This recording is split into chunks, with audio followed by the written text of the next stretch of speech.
Sesawi Kur Yesu Channel, channel yang renungan harian, inspirasi kehidupan, dan portal Bedemana Kristiani.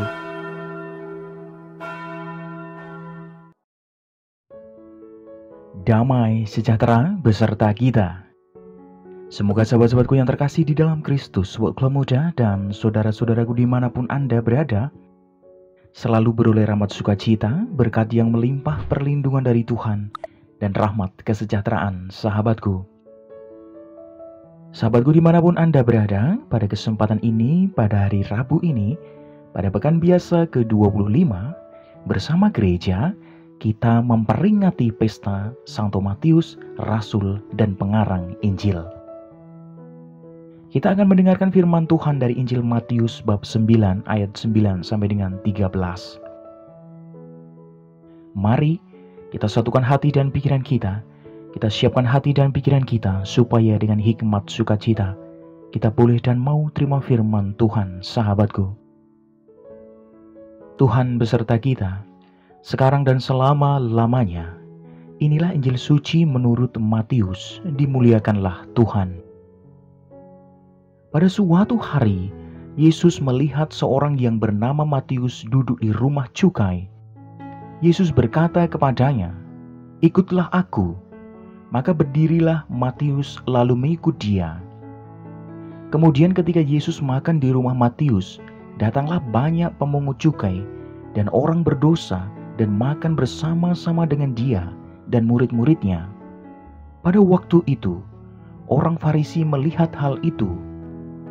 Berkatalah mereka kepada murid-murid Yesus, "Mengapa gurumu makan bersama-sama dengan pemungut cukai dan orang berdosa?" Yesus mendengarnya dan berkata, "Bukan orang sehat yang memerlukan tabib, tetapi orang sakit. Jadi pergilah dan pelajarilah arti firman ini. Yang ku kehendaki ialah belas kasihan dan bukan persembahan, karena aku datang bukan untuk memanggil orang benar, melainkan orang berdosa." Demikianlah sabda Tuhan. Terpujilah Kristus.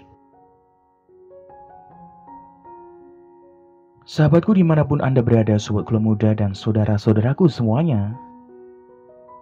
Dalam kehidupan sehari-hari ada banyak rasa sakit yang kita alami, entah yang diderita fisik maupun sakit di dalam hati dan jiwa, sahabatku.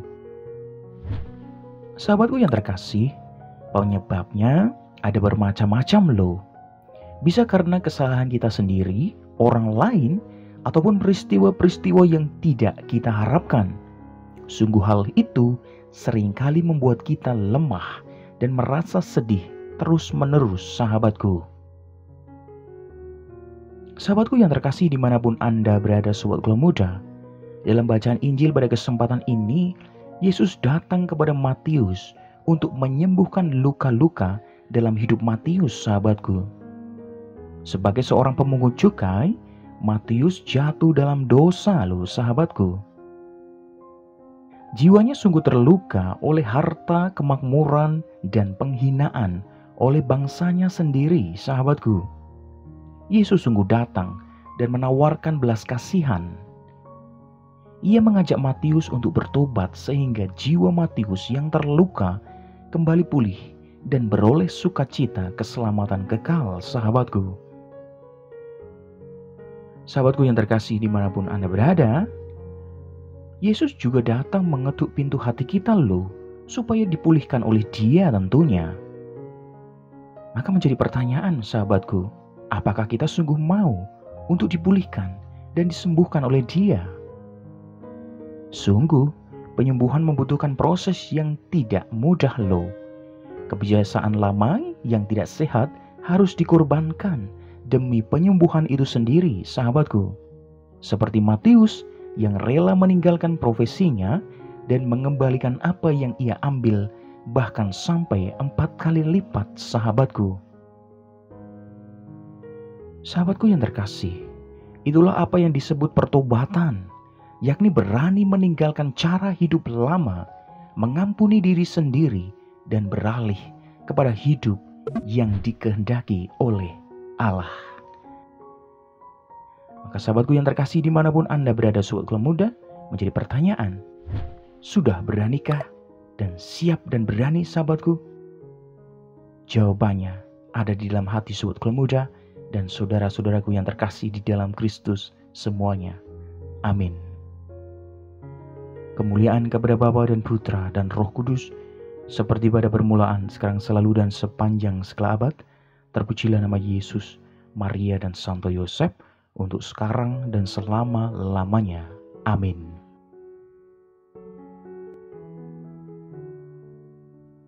Sahabatku yang terkasih, mari kita tutup renungan singkat ini, kita satukan dengan doa. Marilah berdoa. Dalam nama Bapa dan Putra dan Roh Kudus. Amin. Ya Allah yang maha baik, Sang Tabib sejati, datanglah dan pulihkanlah kami dari segala penyakit, baik fisik maupun jiwa kami. Kuatkanlah kami agar semakin berani menjalankan pertobatan untuk memperoleh sukacita dan kesembuhan dari-Mu Tuhan. Semoga kami selalu ingat bahwa kehidupan di dunia ini hanya sementara, sehingga kami sungguh-sungguh mengupayakan hidup seperti yang Engkau kehendaki ya Tuhan. Tuntunlah kami untuk selalu taat pada rencana dan kehendak-Mu Tuhan. Pakailah hidup kami menjadi sarana firman-Mu yang hidup, dan hidup kami semakin menjadi berkat bagi banyak orang. Biarlah yang terjadi dalam hidup kami ya Tuhan, terjadi seturut kehendak-Mu. Amin. Kemuliaan kepada Bapa dan Putra dan Roh Kudus, seperti pada permulaan, sekarang selalu, dan sepanjang segala abad. Terpujilah nama Yesus, Maria dan Santo Yosef, untuk sekarang dan selama-lamanya. Amin.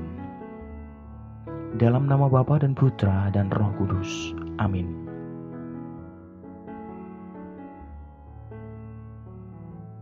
Sahabatku dimanapun Anda berada, Sobat Keluarga Muda, terima kasih banyak sahabatku, kita sudah bersama-sama mendengarkan firman Tuhan.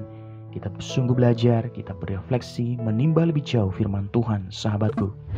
Mari sahabatku yang terkasih, seperti Matius berani meninggalkan cara hidup lama, maka kita juga semakin berani dan siap meninggalkan cara hidup lama kita, memasuki cara hidup baru, karena setiap perubahan kita menjadi lebih baik, pasti semakin baik dan Tuhan semakin menolong kita, sahabatku. Sahabatku yang terkasih, mari hidup kita semakin menjadi berkat. Sebarkan video ini supaya banyak orang semakin terima berkat dan terima rahmat sukacita, semakin banyak orang dipulihkan, semakin banyak orang disembuhkan, sahabatku. Hidup kita penuh berkat, hidup kita penuh sukacita, hidup kita penuh kesejahteraan, hidup kita penuh perlindungan. Yang gelap diberikan terang, yang buntu diberikan jalan. Sampai jumpa di renungan harian episode selanjutnya. See you later. Bye-bye, berkah dalam. Tuhan memberkati.